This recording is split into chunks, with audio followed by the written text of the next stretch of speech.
Welcome back to MBE, and as you can see today, we have a big conventional big block Chevy. Conventional meaning conventional cylinder head, big block Chevy.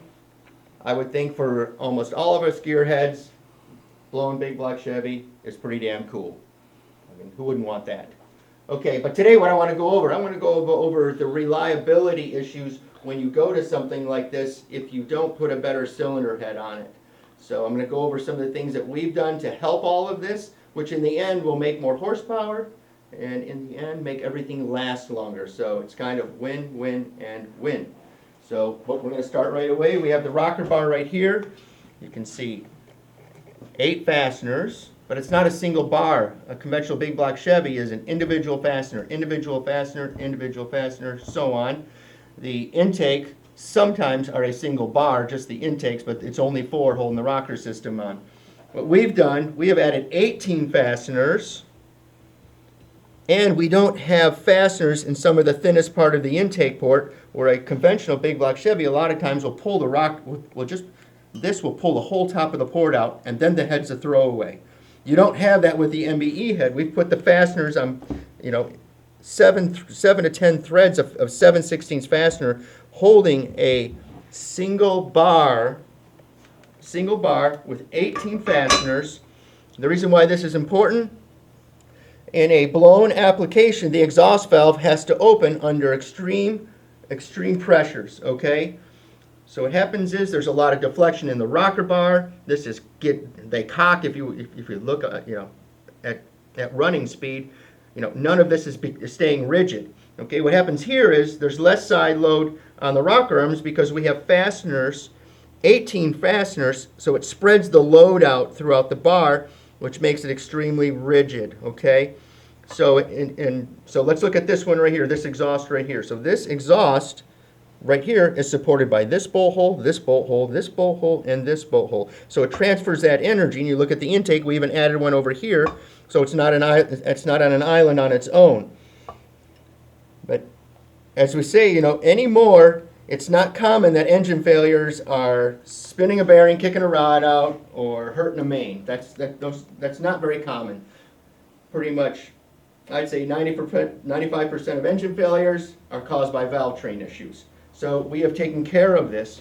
Now, something like this, 1,000 horsepower, sure, it'll be fine. Of course, it's going to be way better with this.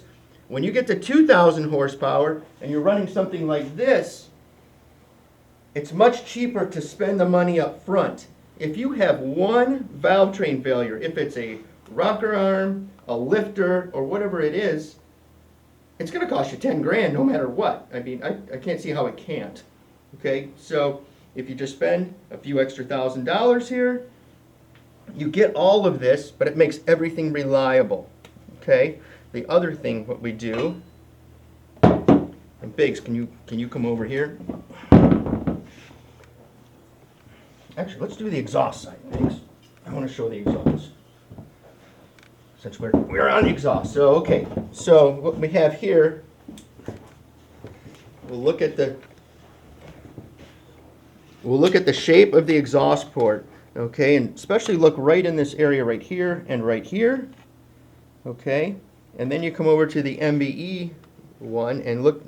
I'm hoping you can see the shapes of the exhaust, because on the exhaust side, shape is more important than flow numbers. We have learned this over the years, that sure, the flow bench will get you close, but you can make more power with shape. So the shape is very, very, very important. For instance, you'll have something that we have made a change to this head a few years ago, and we dynoed it with one of our engine builders.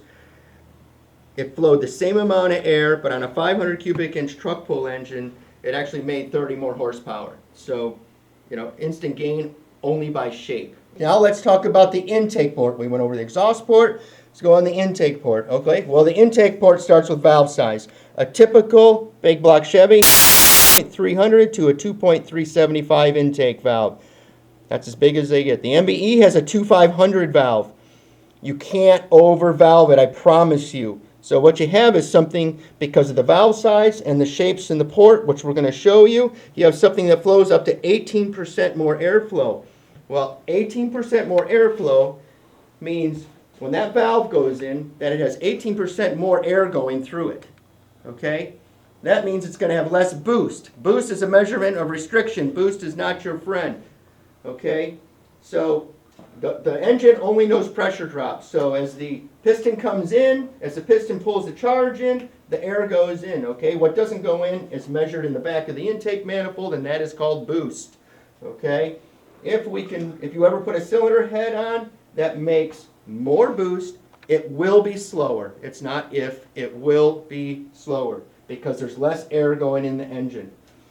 And so now we'll look at what we have here. Got your typical big block Chevy over here. And now let's look. So we're over the short turn right here. Okay, so this is typical of a big block Chevy. No problem, okay? But what I want to show you is look at the taper rate. Look at how large it gets big so fast. That just kills port energy. Fuel falls out of suspension, and they don't accelerate, especially on a gear change and things of that nature, or in a boat where it's needed even more there because you're running at peak torque all the time. So you need airspeed. Okay. Now you come over to the MBE. Well, one thing we've done is we've created cross-sectional area over the short turn, which is what they need. They horribly need that. This extra cross-sectional area will make more torque. I promise you it will make a bunch more torque by doing this. Not only that it flows 18% more, but the airspeed is actually higher in this port. Okay? But let's look at the taper rate. Okay? Okay. It's pretty close, but now we look at the taper rate, and there's hardly any taper rate. Well, this makes things accelerate. You can see the intake port does not change shapes. This is an oval port throughout the whole port. And Biggs, let's go over to this one and look at this intake port. Look how the air, it changes shapes. It gets confused. Well, the engine sees the confusion, I promise you. All of this comes down to reliability. You have the reliability of the rocker system. You have the reliability of an exhaust port that will get more of the exhaust out. You have the reliability of the intake port and the larger valve area. But all of this helps the engine. It keeps the engine cooler. The charge that goes into the cylinder is going to be cooler because it's not under as much pressure. Or boost. Boost is a measurement of restriction, remember? So for a little bit extra money you spend up front, instead of buying something that's made for 1,000 horsepower here, and you purchase something that's made for 2,000, 3,000 plus horsepower that will last, just do it one time. Don't torture yourself. All right? Thank you for joining us. Have a good night.